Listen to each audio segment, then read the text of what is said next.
अब वर्ड होता है why I am focusing on the BTL. मैं बीटीएल यानी बिटवीन द लाइन पर इतना फोकस क्यों करता हूं, और क्यों मेरे स्टूडेंट एनसीईआरटी की क्लास करने के बाद हर तरह के जो ऑब्जेक्टिव एग्जाम है या मेंस के जो क्वेश्चंस पे बहुत इजीली क्यों वो अटेम्प्ट कर पाते हैं, अच्छा परफॉर्मेंस करते हैं, वो भी आप जान लो। यूपीएससी एक वर्ड यूज करता है कि हम जब यूपीएससी का सिलेबस आप जाओगे देखोगे तो उसमें ऊपर लिखा हुआ है कि हम स्टूडेंट का मेमोरी चेक नहीं करना चाहते, लिखा हुआ है। मैंने किसी क्लास में बच्चों को दिखाया था, आंसर राइटिंग की क्लास में शायद दिखाया था, तो मैंने कहा था कि उसमें एक बहुत इंपॉर्टेंट फैक्ट लिखा कि हम मेमोरी चेक नहीं करना तुम कितना याद कर पा रहे हो। तो यूनिवर्सिटी का सारे टॉपर सारे आईएएस बन जाते हैं, उनकी मेमोरी बहुत अच्छी है, नहीं एक सेकंड डिविजनर कभी आईएएस नहीं बनता।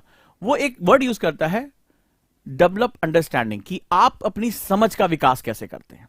एनसीईआरटी कहता है कि हम तुम्हारी जो है वो रटने की पद्धति का विरोध कर रहे हैं और हम किस तरह से बेसिक फंडामेंटल डेवलप करेंगे। ये कहता है कि how what do you mean of develop understanding, आप समझ का विकास कैसे होता है। तो हम लोग जनरली वर्ड यूज करते हैं बिल्डअप द कॉन्सेप्ट्स, हाँ, यानी कि हम अवधारणाओं को बनाते हैं। अवधारणाओं का मतलब कि चीजें कैसे हो रही हैं इसके बारे में बात करते हैं। लेकिन मैं यूपीएससी के क्वेश्चंस के बेस पे तुम्हें 4 प्रक्रियाओं से तुम्हें परिचित कराता हूं। चलिए,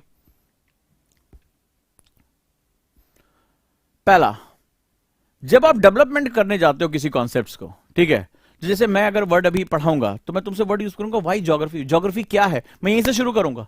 Y we are going to read geography, why we are going to read history, why we are going to read polity, मैं इसके बारे में बात करता हूं, ठीक है। तो अब मुझे आपको ये बताना है, वो तुमसे कह रहा है एनसीईआरटी जो है यूपीएससी तुमसे कह रहा है कि मुझे एक्चुअली में अंडरस्टैंडिंग से क्या चीज तुमसे चाहिए। एनसीईआरटी को पढ़ने के बाद बीटीएल क्यों इतना इंपॉर्टेंट हो जाता है ये समझो। वो कहता है कि मुझे तुमसे ये 4 प्रक्रियाएं तो चाहिए ही चाहिए, राइट। वो कौन कौन सी? फर्स्ट थिंग कहता है कि अंडरस्टैंडिंग डेवलप कैसे करोगे, कॉन्सेप्ट जो चिड़िया कहां मिलती है। तो फर्स्ट थिंग कहता है you have to identify reasons. Reasons का मतलब होता है कि तुमसे कह रहा है क्या को उसने खत्म कर दिया। क्या का मतलब होता है you just mug up the facts. अच्छा ये क्या है, पर्वत है, कितनी ऊंचाई है, इतने किलोमीटर, इतने मीटर है, ठीक है। अच्छा हिमालय एवरेस्ट कितना, इतने मीटर है। कौन सी नदी है, ये वाली है, कहां से आ रही, दाएं से आ रही, कहां से आ रही, बाएं से आ रही है, इसका स्रोत क्या है, उसका उद्गम क्या है, बस आपने याद कर लिया। बट यूपीएससी कहता है ये नदी पहाड़ों पर, पर्वतों पर इसी रूप में क्यों बहती है। जब 2011 आईएएस प्री का क्वेश्चन, जब सीसेट आया था, उसने क्वेश्चन पूछा था 2013 में भी कि जब आप हिमालय की तरफ बढ़ते हैं, 9th क्लास की एनसीईआरटी दिया हुआ उसमें, जब आप हिमालय की तरफ बढ़ते हैं, क्वेश्चन दिया हुआ था, तो which of the following features, geographical feature you will identify, कि जब हिमालय की तरफ आप बढ़ते हो तो आपको कौन कौन से फीचर्स दिखाई पड़ते हैं। कहता है वी शेप वैली, गहरा गॉर्ज दिखाई पड़ते हैं, हेयर पिन बेंड दिखाई पड़ता है, नदियां यूटर्न ले लेती हैं, ये दिखाई पड़ता है। ऑप्शन दूसरा ही दिया हुआ था।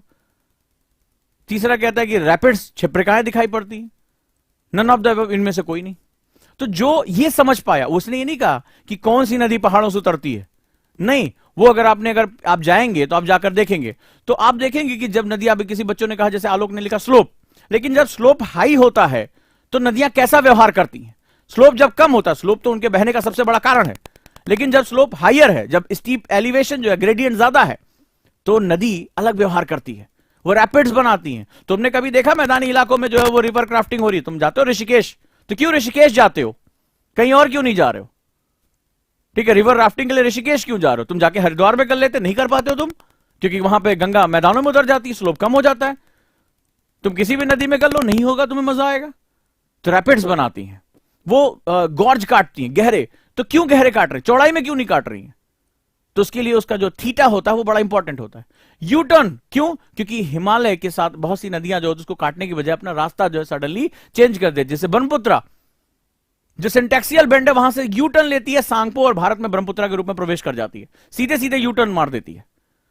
तो ये क्या है, ये क्वेश्चन कॉन्सेप्ट बेस है। वो कह रहा है नहीं, मुझे डाटा तुमसे नहीं चाहिए, मुझे तुमसे कॉन्सेप्ट चाहिए। यानी कि अगर कोई भी चीज पढ़ो, याद रख लो, चाहे खुद से पढ़ो, चाहे मेरे साथ पढ़ो, चाहे बीटीएल को सीखो, तो first thing you have to identify reasons why it is going to happen, why it is happening, even though history में भी reasons बहुत इंपॉर्टेंट है। नहीं पूछ रहा है 1907 में क्या हुआ, 1935 में क्या हुआ, वो रीजंस आइडेंटिफाई करने के लिए बोल रहा है। यानी you have to identify effects, यानी कारण क्या रहे, उसके प्रभाव क्या रहे। कारण प्रभाव मेरी टीचिंग में सबसे इंपॉर्टेंट कोर कॉन्सेप्ट रहता है ये, राइट। नेक्स्ट वन, प्रक्रिया। प्रक्रिया का मतलब होता है process. Process means how things happen, चीजें कैसे हो रही हैं, हाउ थिंग्स डूइंग, क्या काम हो रहा है।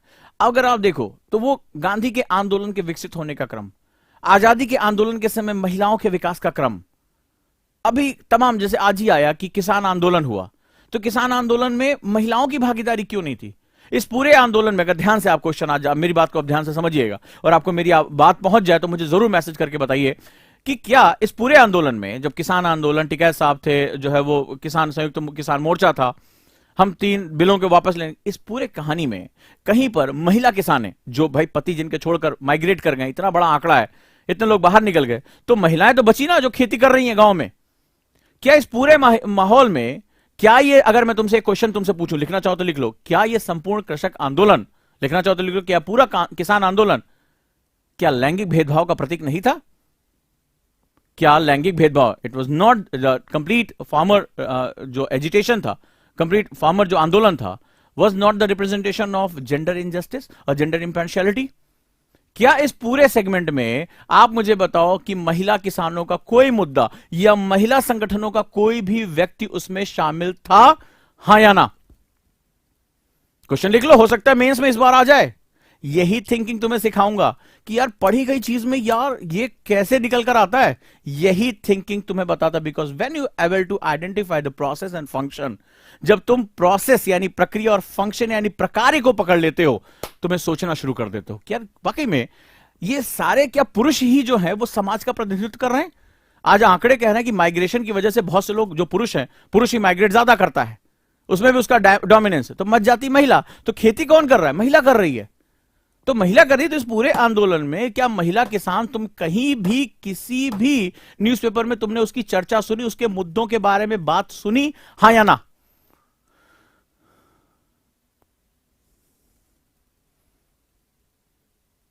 क्वेश्चन किसी ने कहा, दोबारा बोल दीजिए कि क्या कृषक आंदोलन महिला समानता या महिला असमानता का प्रतीक था?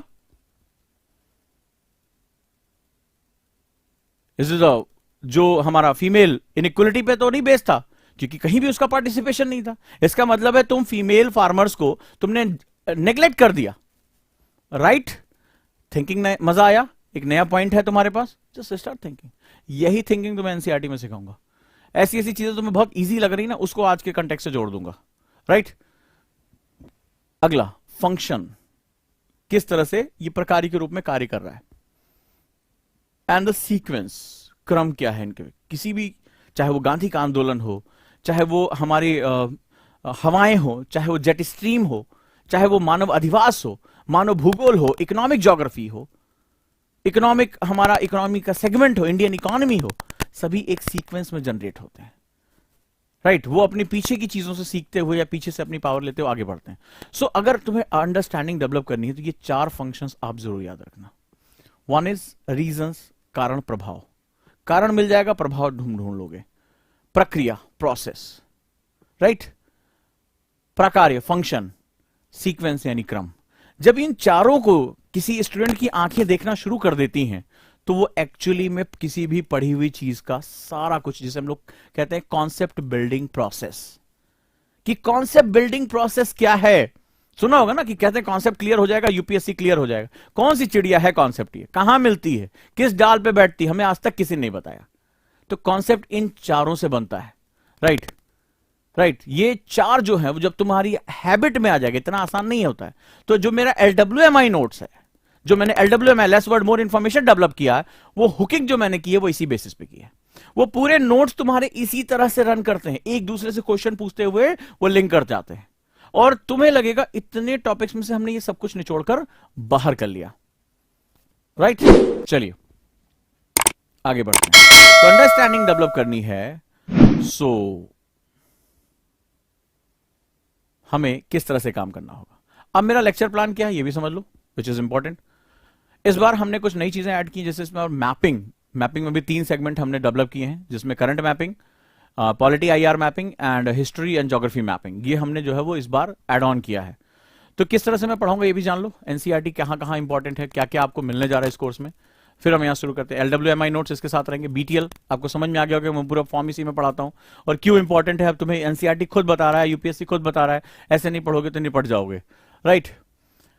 नेक्स्ट वन, लेक्चर प्लान रहेगा। सबसे पहले we will start geography. Why geography? NCERT में सबसे ज्यादा पेज वाइज भी सबसे ज्यादा डोमिनेंस जिसका है कॉन्सेप्ट में, वो है ज्योग्राफी। सारे टॉपर कहते हैं कि भाई एनसीईआरटी ज्योग्राफी बेस्ट है प्री और मेंस दोनों के लिए। तो सबसे ज्यादा जो आपका टाइम कंज्यूम करेगा, क्योंकि कहते हैं ना शुरुआत वाले टाइम में आप टाइम दे लेते हैं लेकिन बाद में धीरे धीरे रश आवर में जाते हैं। तो I will start with the geography, that is 40% time. Economy, जो कि इकोनॉमी बहुत ही छोटा है लेकिन मैं इसको काफी इंलार्ज करूंगा। इस बार मैंने जितना एनसीईआरटी में पढ़ाया था सब प्री में जो है ज्यादा से ज्यादा मेरे बच्चों को मिल गया वहां पे, तो इसमें काफी एड ऑन करूंगा। Then history and then polity, ये हमारे 4 सेगमेंट जो होते हैं वो बहुत इंपॉर्टेंट है, जो अपना वेटेज लेते हैं। अगर आप ये सोचो कि सबको बराबर समय दोगे तो देखो तुमसे कितनी बड़ी गलती होती। सभी सब्जेक्ट्स को बराबर समय नहीं देना है, उसकी इंपॉर्टेंस यूपीएससी प्री में उसका जो एक प्रभाव है, इफेक्ट है, उसके आधार पर तुम्हें बात करनी है। तो यहां पर तुम्हें इसके साथ जाना है, राइट। सो ये मेरा एक तरीका रहेगा। I am going to start with geography, the problem of India, हमारे पास ज्योग्राफिकल प्रॉब्लम्स क्या क्या है और सब्जेक्ट के साथ हम कैसे उसको इन्वॉल्व कर सकते हैं। So this is the way we go through, हम इसके साथ जाएंगे हर दिन। LWMI नोट्स बहुत ही ईजी, बहुत मजा आता है, और ये जो मेरे 4 आपको फैक्टर्स बताए थे अंडर से, उसी बेसिस पे ये पूरा LWMI डेवलप होता है, राइट। इसके साथ हम लोग चलेंगे। Science is not involve in this particular class because science की जगह अब साइंस एंड टेक आ चुका है। टेक का मतलब ही हो गया प्री में, अब वो बेसिक साइंस नहीं पूछते हैं, तो वो हम एक तरह से बहुत टाइम इसमें इन्वॉल्व नहीं करेंगे। ये 4 मेजर फैक्टर्स हैं जिनसे क्वेश्चन आता ही आता है। इस बार भी आपने देखा कि मैक्सिमम क्वेश्चन आपके इकोनॉमी से आए, ज्योग्राफी से आए, हिस्ट्री से, पॉलिटिक्स से। एनसीईआरटी में प्री में इस बार डोमिनेंस 50% तक पहुंच गया था, राइट।